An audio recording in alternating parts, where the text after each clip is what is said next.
Do you ever just feel like you're not being heard? Do you feel like that often? It's a pretty common frustration, and we've all had it from time to time. So in this video, we're going to talk about reasons why that could be happening and what to do about it.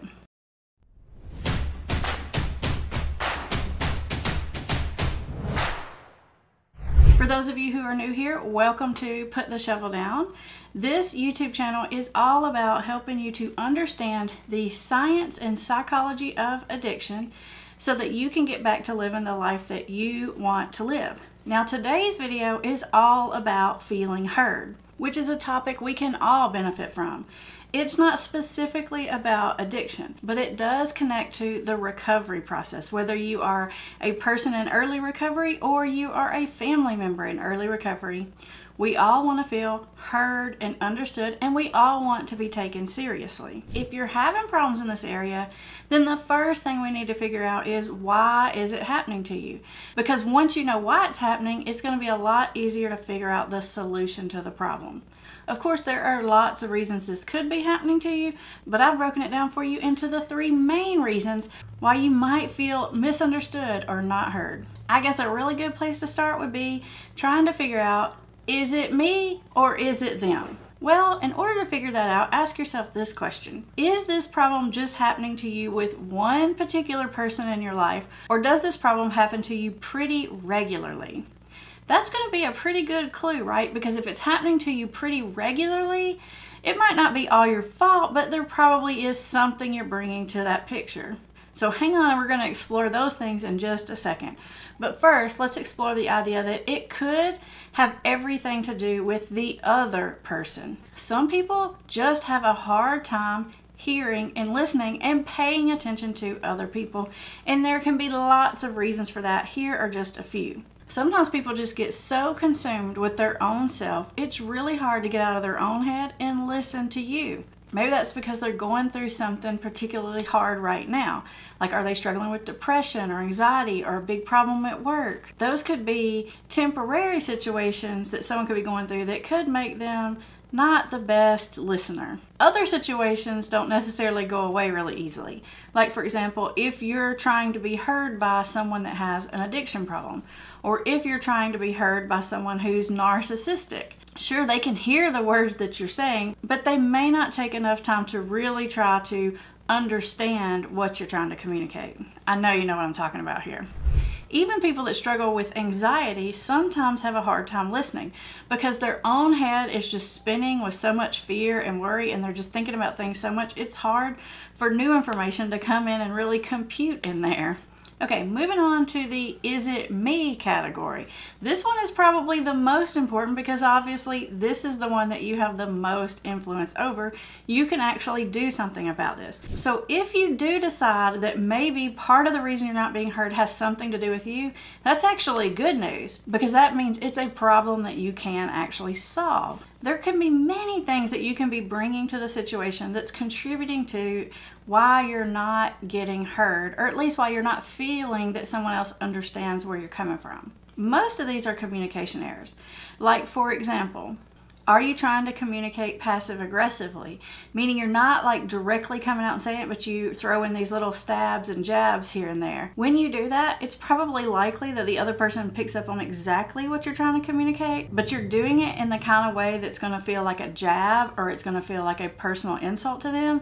So they're going to resist really trying to understand your point of view. They're just going to feel defensive and possibly even resentment towards you. Passive aggressively might be the worst way to get your point across. Do you have a tendency to get so frustrated that you're not getting heard that you become loud or aggressive with your communication? Because if so, then the other person is just going to be building up bigger and bigger walls between you and them.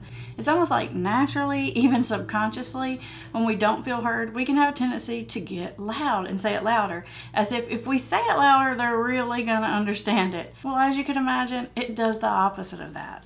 Are you whiny? Do you tend to whine about things a lot, trying to get someone to understand that you're not doing good, or that they're hurting your feelings, or that you're suffering in some kind of way?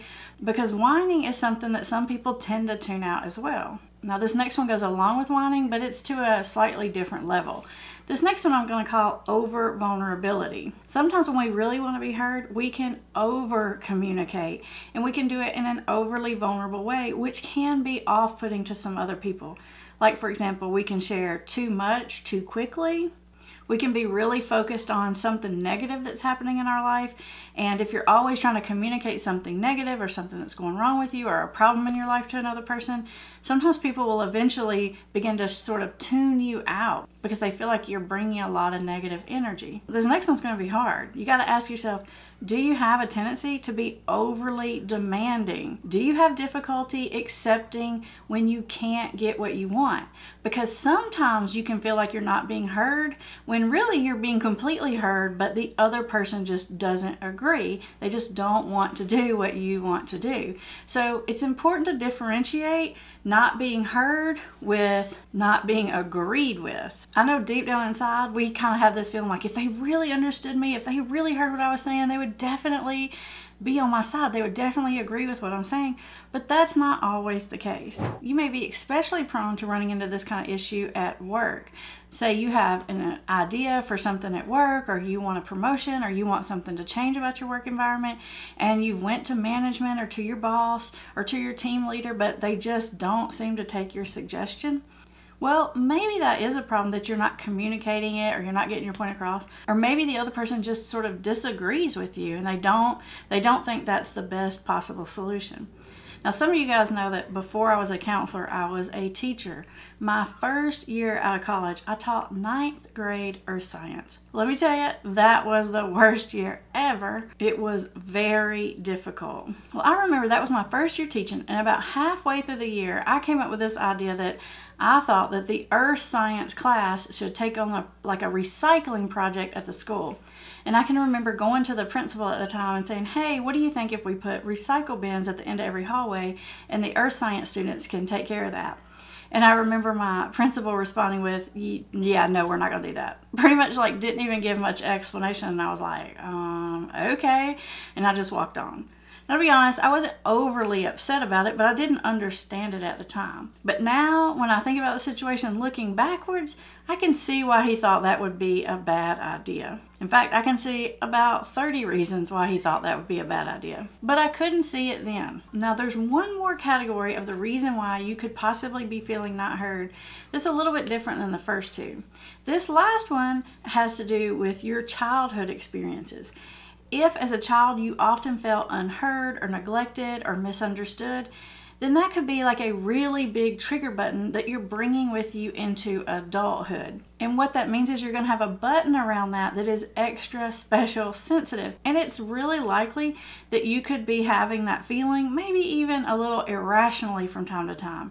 You see, we all have these different buttons from childhood, these different emotional frustrations that were such a big deal to us then, either consciously or subconsciously, that we're almost filtering for them in our adult life. So have you ever heard that saying, you find what you're looking for? If you are intentionally or unintentionally looking to feel dismissed, unheard, misunderstood, not taken seriously, well, you're going to find it. In fact, you could inadvertently be creating the problem or adding to the situation. So if this is going on with you, if you feel like, oh, yeah, this is like a childhood wound that's coming forward in your life, that's a really helpful piece of information to know, because when you feel that way, you can stop and reflect and look back and say, okay, is this really happening? Is my emotional response to this situation on target, or am I being extra sensitive to it? It doesn't necessarily mean that there's something wrong with you. We all have these little trigger buttons. I like to call them blind spot. It's kind of like when you're driving down the road and you know that there's this blind spot in your car that you almost have to double check. You have to look over there and look back and then look again to make sure there's not somebody before you change lanes. It's your blind spot and you know exactly where it is, so you know to double check. Well, we all have certain blind spots in our life, and most of the time it comes from our childhood or some other big situation in our life. And it's good to know they're there because we know we need to double check them, or we know we might not need to trust our judgment always when it comes to that issue. And sometimes it's even helpful to have another person that will help you check. Kind of like when there's someone in the passenger seat and you say, hey, can I get over? It's like that. It's somebody else that can also look, and maybe sometimes they can see something that's in your blind spot that you can't see. Now, I said I was going to give you 3 reasons that you might feel not heard, but But I'm going to give you this little extra bonus one. This is kind of like a special circumstance. Do you have someone in your life that you tend to have the same conversation, or maybe it's actually an argument with, over and over, and it's like you have this same dang argument a million times? Well, when you get caught in that trap with someone where you just can't see eye to eye, one of the things that happens there is that you've had the conversation so many times that you feel like you know what the other person's going to say, and they feel like they know what you're going to say. And so before the conversation ever even starts, you could be mind reading the conversation where you don't actually hear them, what they're really saying to you, and they don't actually hear you, because this conversation is played out so many times that both people are just repeating the same thing over and over. That's another one of those situations we've all found ourselves in from time to time, but you get locked in that kind of counterproductive hamster wheel kind of a situation. Now, regardless of the reason why maybe you're not being heard, even if that reason is the other person has something going on, there is one little skill that you can use that will actually get the other person to listen to you, even if they've got some mental blocks going on their side. That communication skill is called reflective listening. You see, the biggest mistake that we all make is we all go in just trying to get our point across. But the thing to remember is the other person's doing that too. So if you can go into conversations with the goal of hearing and understanding them, they are going to really like that. Trust me, I know people will pay big money to be listened to and understood. Can you believe it? I know. It's because we all have this need. So if you can focus on being a better listener and trying to understand the other person, what happens is they feel so understood. It's almost like all of their anxiety comes down, their wall comes down, and then their window opens up and they're ready to hear you. There's some kind of old saying, sounds like fancy philosophy or something, but it's like, first seek to understand before you seek to be understood. You guys know what I'm talking about though. How's that really said? You guys let me know that in the comments. But if you go into a situation like that and you focus on understanding them, that is going to set the right groundwork and framework for your points to be listened to, taken seriously, and understood as well.